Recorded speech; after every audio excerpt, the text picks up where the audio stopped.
Usai resmi menikah 26 Februari lalu, Virgon langsung mengajak Lindi Fitriana untuk liburan sekaligus bulan madu ke Labuan Bajo. Menariknya tak hanya berdua, seperti pasangan honeymoon pada umumnya, Virgon dan Lindi justru mengikut sertakan anak-anak agar terasa nikmat. Momen spesial ini pun terlihat bagaimana si sulung Starla buah hati Virgon dan Inara itu sudah sangat dekat dengan Lindi ibu barunya. Bahkan bocah yang kini beranjak remaja itu sangat happy dan tersenyum lepas. Udara mana kini yang kau hirup? Hujan di mana? Mbak, kita berpulang.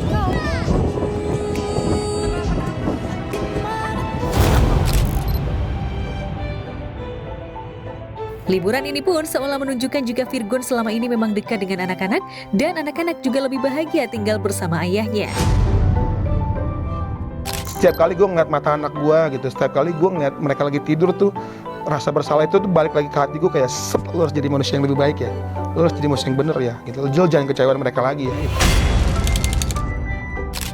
Dia istri yang istri idaman, attitude-nya bagus, terus juga lembut, terus juga istri yang penurut gitu. Apa kata suami, maksudnya dia nggak ngebantah. Anak-anak baik-baik aja kok. Sekarang deket kan sama Windy juga kan suka datang ke rumah, pergi jalan-jalan sama anak-anak.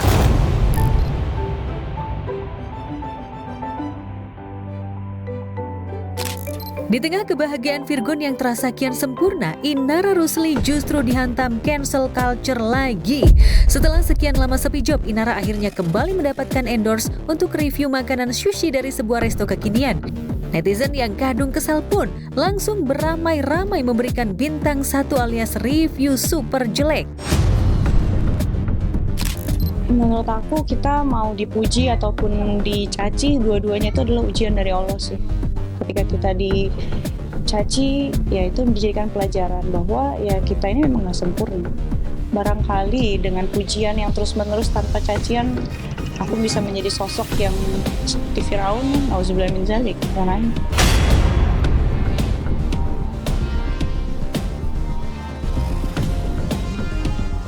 Ya, sejak skandal cinta segitiga viral, Inara memang tak henti-hentinya dimaki. Meski demikian, janda 3 anak itu dinilai masih kerap sombong, terutama pada Mawa, wanita yang disakitinya. Mengingat kemarin sidang perceraian perdana Mawa dan Insanul sudah digelar, ini artinya Inara bisa memiliki Insanul sepenuhnya. Ya, luar biasa ya ujiannya. Setara dengan apa yang kita minta. Saya sudah ikhlas, jadi kalau emang mau, silakan ambil aja. Saya tidak mau bekas-bekas. Aku coba mempertahankan sih, memilih untuk mempertahankan. Tolong jangan sampai ada yang menyalah-nyalahkan orang. Cukup aja saya sudah disakitin, saya sudah dizolimin. Tolong jangan selalu menyalahkan siapapun.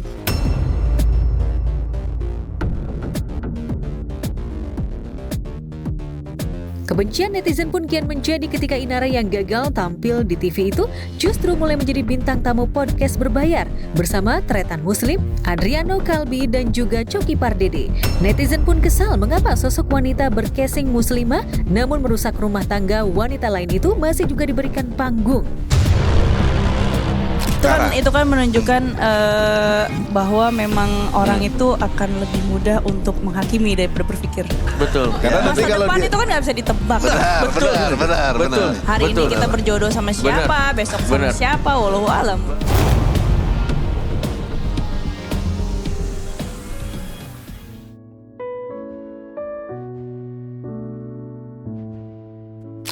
Berharap dapat menjalankan aktivitas ibadah puasa di bulan Ramadan bersama 2 putranya Keanu dan Kenzo.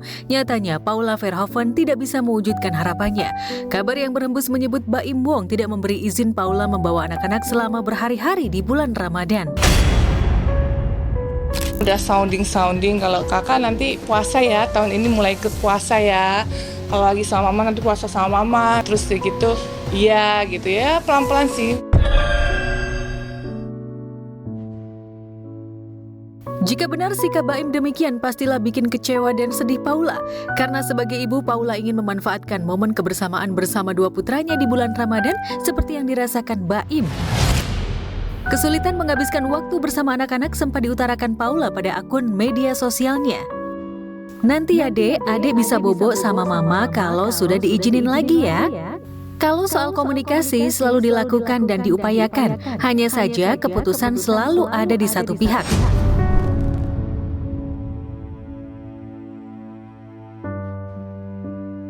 Gagal kumpul bersama anak-anak, Paula melampiaskan kesepian hatinya dengan pergi umroh.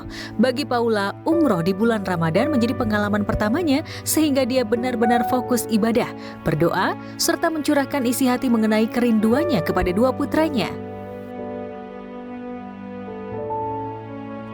Alhamdulillah di sini lancar umrohnya, walaupun sempat ada berita-berita yang kurang baik, tapi insya Allah semuanya lancar dan baik-baik aja semua.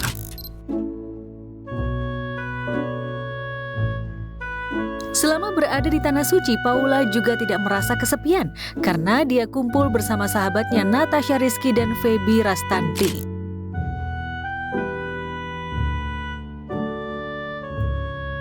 Dan di saat Paula menahan rindu kumpul bersama Kiano dan Kenzo, di sisi lain Baim bisa bebas mengajak anak-anaknya ke lokasi syuting. Sampai ngeliatin ya Allah. Ayo kita pulang.